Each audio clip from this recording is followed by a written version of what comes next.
Llegó el mes después de la votación, que fue una votación de 107 congresistas que votaron a favor, y llegaron los 30 días y el presidente Martín Vizcarra nunca firmó la ley. Nunca firmó, tampoco la observó. Y bueno, para mí fue decepcionante porque no cumplió con su palabra.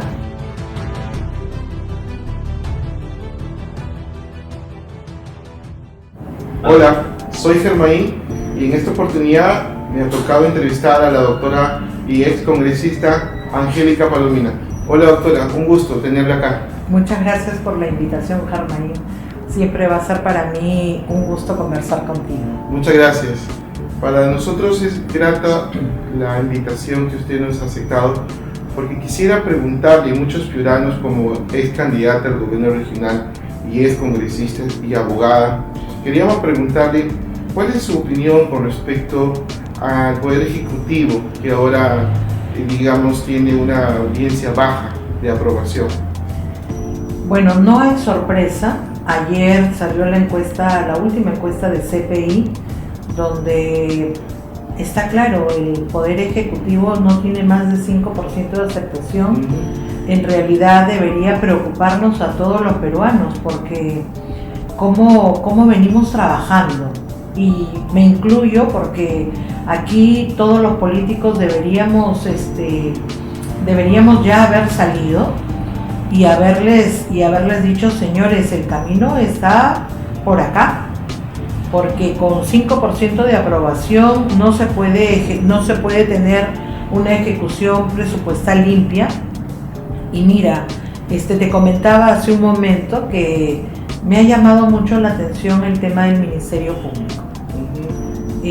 También me ha llamado la atención los comentarios emitidos por algunos ministros, pero más me ha llamado la atención que el Ministerio Público salga a decir que viene siendo atacado, cuando se olvidan ellos que existe el derecho a la libre opinión. Correcto. Yo soy libre de opinar lo que quiera, claro, siempre y cuando no atente contra la dignidad de otra persona. Correcto. O levante falsos, ¿no? Sí. Pero mira, lamentablemente estamos viviendo un momento muy crítico en nuestro país. Y digo muy crítico porque tanto el legislativo como el ejecutivo no tienen un horizonte claro. Vienen señalando una reelección solapada, porque el tema de senadores y diputados ha sido para que ellos se reelijan. Luego viene la eliminación de los movimientos regionales, que me parece un corte de derecho a la libre decisión de los ciudadanos.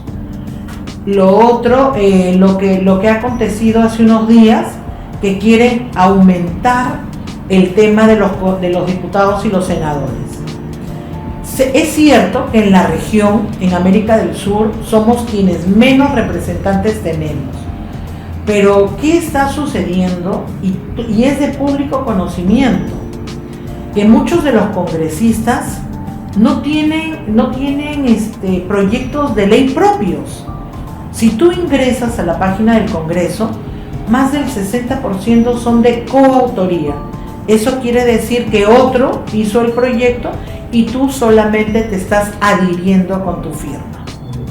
Y es preocupante porque deberíamos trabajar no en tener más congresistas, no en tener más cantidad, sino en tener más calidad. Eso no tiene que ver, disculpe la interrupción, con el filtro de los partidos políticos que ponen a cualquier persona en esas postulaciones que se va a convocar en el próximo año 2026. Ahí viene, tienes mucha razón, ahí viene el problema. Yo soy un empresario emergente y bueno, yo quiero ser congresista. Solo tengo primaria o secundaria o nunca ejercí, pero tengo dinero, ¿no?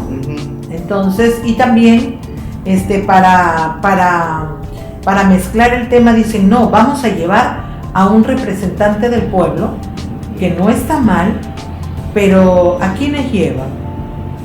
Mira todo lo que hemos visto con el tema, el come pollo, roba carne, roba oro, sí, el mochasueldo, es una vergüenza. Y si tú ves el trabajo en el legislativo, es un trabajo muy pobre. Piura es la segunda región en cuanto a economía, en cuanto a agricultura, en cuanto a pesca. En Piura tenemos todo. Todo, sí. Minería, agropesca, emprendimientos. Pero mira cómo estamos. Carreteras hechas sucias, empobrecidas. Sí, lamentablemente no hemos aprendido la lección. Ayabaca y Huancabamba siguen sin tener una carretera como la que deberían tener. No tenemos todavía, el agricultor saca sus frutas, saca la papa, saca la yuca, saca lo que siembra y lo que cosecha, todavía lo saca por el Open Plaza para ir a Paita. No tenemos una periférica. Tenemos el tema de la pesca, que todavía no han definido si el río sale o no sale al mar. Tenemos un proyecto, cuando todos sabemos que en este momento estamos viviendo de la maricultura, de las conchas de abanico que están saliendo hacia Europa, hacia Asia. ¿Qué estamos pensando? Hasta ahora seguimos con la idea de terminar el primer componente del Alto Piura, cuando el tema del agua está reducido en un más de 40%, cuando no hubo un expediente técnico, cuando en lo que deberíamos enfocarnos es en el cuarto componente. ¿Por qué? A nivel mundial, el tema, si bien es cierto, hay un tema de lluvias torrenciales, de inundación, lo que tenemos que pensar es que nuestra región es una región agrícola y que del agua depende muchos de nuestros agricultores. ¿Y qué necesitamos? ¿En qué nos tenemos que enfocar? En el cuarto componente. ¿Por qué? El cuarto componente habla sobre los reservorios. ¿Y qué están haciendo los países desarrollados? En las zonas altas están construyendo reservorios. ¿Y aquí qué estamos haciendo? Estamos ahorcando el río para que no se salga con bloquetas que nos dijeron que iban a resistir 100 años y que no han resistido ni 3. ¿Y qué está sucediendo con los hospitales? Bueno, en este momento dicen que se está destrabando, pero nos hemos olvidado que hay un gerente preso en Río Seco. Entonces, ¿qué nos pasa como ciudadanos? ¿Cuándo vamos a reaccionar? Nuestra gente en Ayabaca y en Huancabamba sigue tomando agua de pésima calidad. Yo recuerdo hace 2 o 3 años un alcalde de Sondorillo que sacó un reportaje donde la gente tomaba un agua contaminada. Entonces, 3 años después, ¿qué hemos hecho? Hemos preguntado si esos ciudadanos, esos pobladores ya tienen agua potable. Aquí mismo, en 26 de octubre, en Piura, en Castilla, en Los Ejidos, no hay desagüe. Usted como congresista, cuando llegó al Poder Legislativo, cuéntanos un poquito. Sé que usted contribuyó con el tema de la titulación, para que la gente pueda saber. Yo sé que muchos quisieran escucharla. Mira, efectivamente, yo le he dejado 12 leyes al país, 12 leyes de mi autoría, no de coautoría, sino de mi autoría. Estás hablando sobre la ampliación de plazos para titulación de posesiones informales. Es mi proyecto, es mi ley, es la ley que hasta ahora sigo abrazando.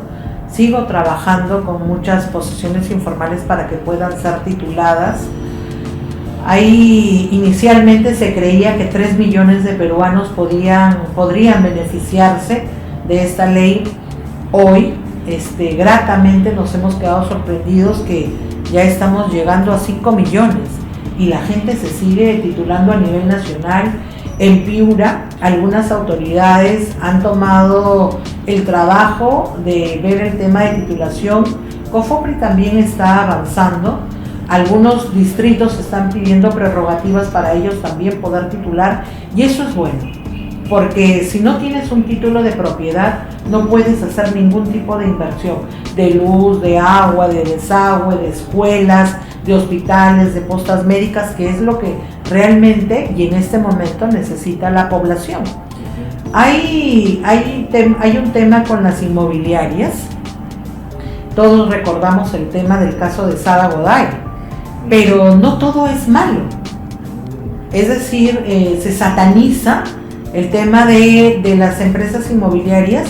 Hay empresas inmobiliarias, por ejemplo, mire, le pongo un ejemplo. El Parque Centenario no puede titularse porque necesita un cambio de zonificación, un cambio de uso. Y muchas autoridades dicen no se puede, porque no se puede quitar el derecho de tener un parque a la población. Pero mire qué irónica la vida. Hemos con cargo a entregarte la documentación, hemos encontrado un documento donde el exalcalde Juan José Díaz le hizo cambio de zonificación, donde ahora hay un complejo habitacional de edificios donde era el campo ferial que está al lado del Parque Centenario. ¿Por qué a ellos sí se les pudo hacer el cambio? ¿Por qué a una empresa inmobiliaria sí se le pudo hacer el cambio? ¿Y por qué a los señores que viven más de 18 años en el Parque Centenario no se les puede hacer? ¿Cuál es el motivo? ¿Acaso no son ciudadanos? ¿Acaso solo DH-MON, una empresa inmobiliaria, puede tener esa posibilidad? ¿Le fue difícil que la aprobación de esta ley para favorecer a tantas personas que necesitan esa titulación? Mira, tuvo que enfrentarse a mucha gente, imagino. Sobre todo a las inmobiliarias, sí. Y también a algunos congresistas que no eran del partido, que llegaron, que solo llegaron y que fueron los que votaron en contra de esta ley. El señor Gino Costa, Alberto de Belaunde, Daniel Olivares, pidieron la palabra, Francisco Sagasti, pidieron la palabra y bueno, ellos me advirtieron, conversaron conmigo y me dijeron que ellos no iban a votar por mi ley. Pidieron la palabra el día de la votación para decir que esa ley no debería darse porque era una ley que le abría la puerta a los traficantes de terreno. Pero yo en ese momento les dije, 3 millones de peruanos pueden ser traficantes de terreno, y hay algo que la población no sabe. Yo conversé con el expresidente Martín Vizcarra sobre esta ley. Le hablé sobre la necesidad que había de que 3 millones de peruanos puedan tener un título de propiedad y con ellos la posibilidad de tener una casa propia. El presidente en su discurso de 28 de julio dijo que él iba a apoyar la ley, que la iba a aprobar y que iba a trabajar la ley. En ese momento, más de 4 bancadas presentaron un proyecto y yo me alegré porque dije, bueno, voy a poder honrar mi palabra, pero sobre todo 3 millones de peruanos van a mejorar su condición de vida. Llegó el mes después de la votación, que fue una votación de 107 congresistas que votaron a favor, y llegaron los 30 días y el presidente Martín Vizcarra nunca firmó la ley. Nunca firmó, tampoco la observó. Y bueno, para mí fue decepcionante porque no cumplió con su palabra, y más bien quien sí firmó fue el ex congresista Manuel Merino, porque era el presidente del Congreso. Hablé con él y le dije que se había vencido el plazo y me dijo, bueno, Angélica, lo bueno del Congreso es que cuando el presidente no observa ni firma, nosotros podemos firmar la ley. Y así fue. Para mí fue un día histórico, porque ese día cambiamos la vida de 3 millones de familias. Hoy casi 5 millones. Entonces, si le vamos a seguir cambiando la vida a la gente, porque mira, hay algo que me dijo mi padre. Mi padre me dijo, si te vas a meter en política, tienes que saber que tienes que entrar para servir y no para servirte. Y mi vida personal, mi vida empresarial y mi vida política siempre ha sido de esa forma. Todo el mundo sabe que yo soy empresaria, tengo un negocio, que bueno, no es es un negocio familiar que ahora lo estoy administrando junto a mis hermanos. Y bueno, voy a seguir en política porque siento que la política es mi pasión. Siento que quedaron muchas cosas pendientes, así como el tema de la Ley Nacional del Cáncer, que es de mi autoría. Igual la ley de inmunidad parlamentaria, que ahora quieren desconocerla los señores del legislativo. La ley del oxígeno, que también fue de mi autoría. Mucha gente se moría, Germain, en esa época, y nadie podía acceder. Cuando yo le agradezco a los congresistas de todas las bancadas que apoyaron mi proyecto de ley, el cual ahora es una ley. Y bueno, crédito cero para el pequeño agricultor y otras leyes más que cada vez que recuerdo lo que hemos avanzado en el Congreso y las leyes que le hemos dejado, siempre han sido para el sector D y E, los que menos tienen.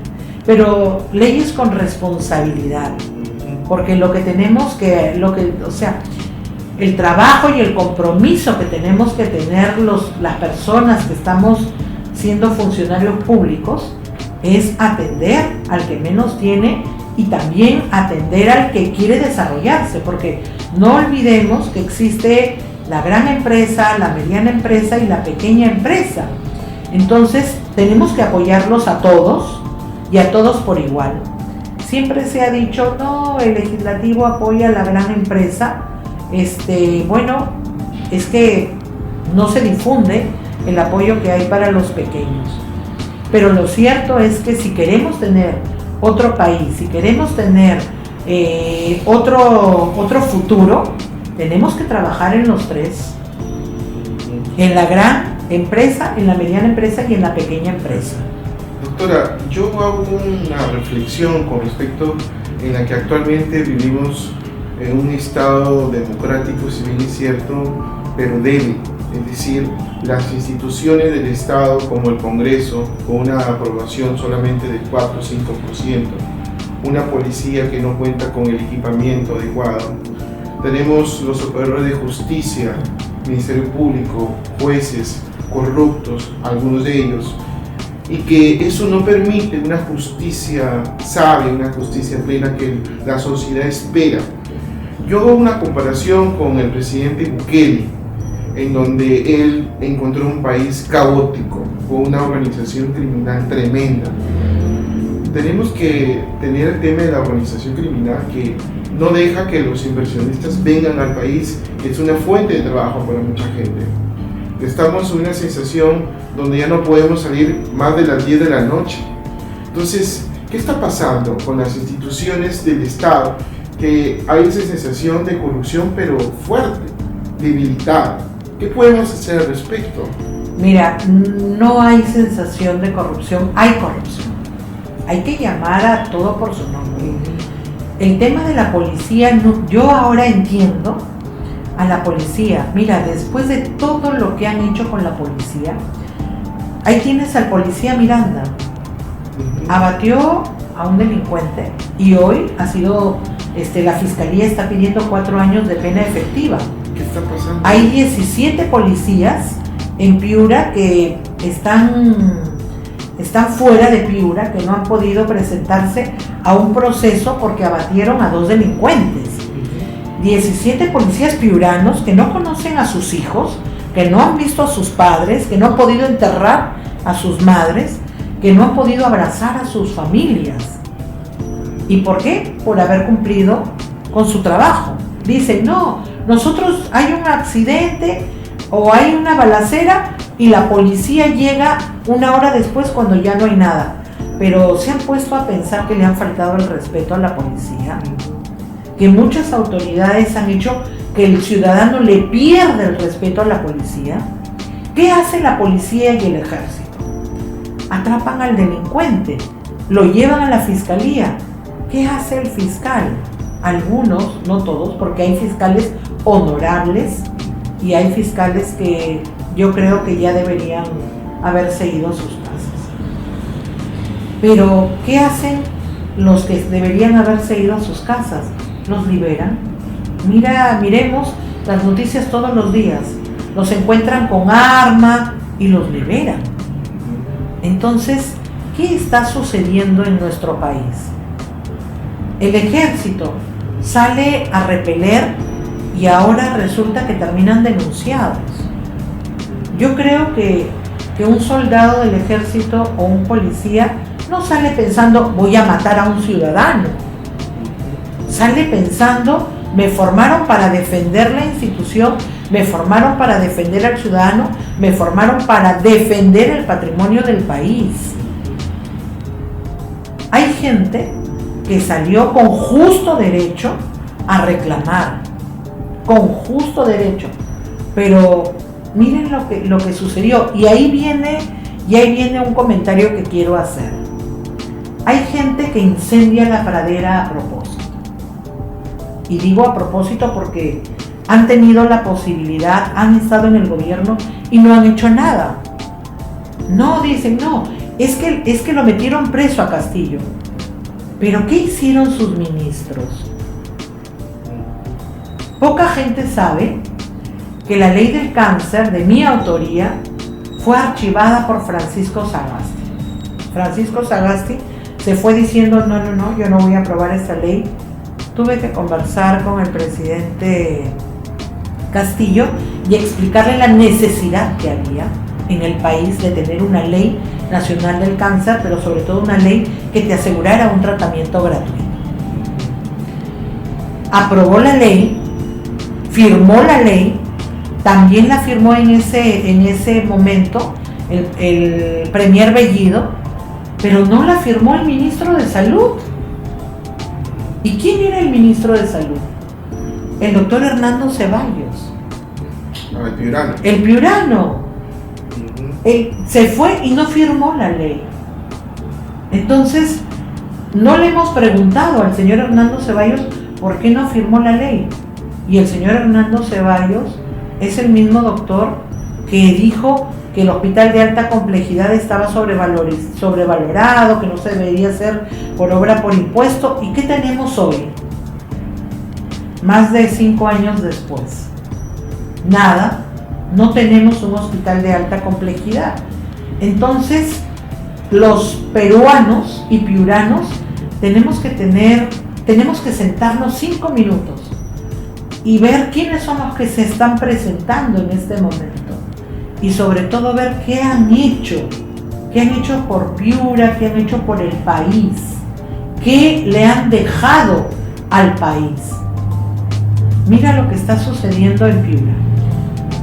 Tenemos calles destruidas, tenemos lo que han sacado, los tubos que han sacado al río, no tenemos agua, los desagües afloran por todos lados, no tenemos En conclusión, estamos como hace 20 años. Sí, mercados totalmente... Mercados tuburizados, no ordenados. Yo entiendo a los señores ambulantes, y yo a veces les doy la razón, porque cuando llegas a tu casa y tus hijos te piden comida, tú no vas a salir a robar, tú sales dignamente a vender a la calle. Esa gente no está porque le sobra la plata y quiere estar al aire libre, no. Esa gente está en las calles por necesidad. ¿Y qué tienen que hacer las autoridades? Tienen que ordenarlos, tienen que decirles, mira, el mercado se ha incendiado, a Dios gracias, ya no ha ocurrido lo mismo que hace algunos años, ¿no? Entonces, pero tiene que quedarnos como experiencia que tenemos que ordenarnos. Si vamos al mercado vemos esas cevicherías enormes. ¿Por qué el Estado no les puede dar un terreno, digamos, y que ellos mismos puedan pagar ese terreno? Yo creo que mucha gente podría acceder a eso, en vez que... Lo que sucede es que se tendría que modificar la ley, porque el dinero del Estado tiene que servir para el Estado, no puede servir para privados. Ah, ya. En todo caso, sí, Piura ha crecido tanto que el complejo del mercado, que tiene 13 mercados, ya no se abastece, hay demasiada demanda. Igual el mercado que hay al lado, el mercado mayorista de pescado, las Capullanas, igual está el mercado San José. Yo creo, y soy una convencida, que si el alcalde provincial desarrolla un nuevo proyecto de mercado en Los Polvorines, que es el terreno donde los ambulantes han visto, y les da y da la mano para que no solamente un grupo, sino para que se cree un nuevo mercado. Yo creo que se va a desugurizar un poco el complejo. Esta gente lo que busca es ayuda de otra manera, ¿no? Quizás no regalarles, sino que financiarles de otra manera, y no solamente el Estado, sino también la parte privada. Necesitamos tener acompañamiento. Claro. Yo soy comerciante del mercado y necesitamos que las autoridades nos acompañen. Claro. Hay una ausencia.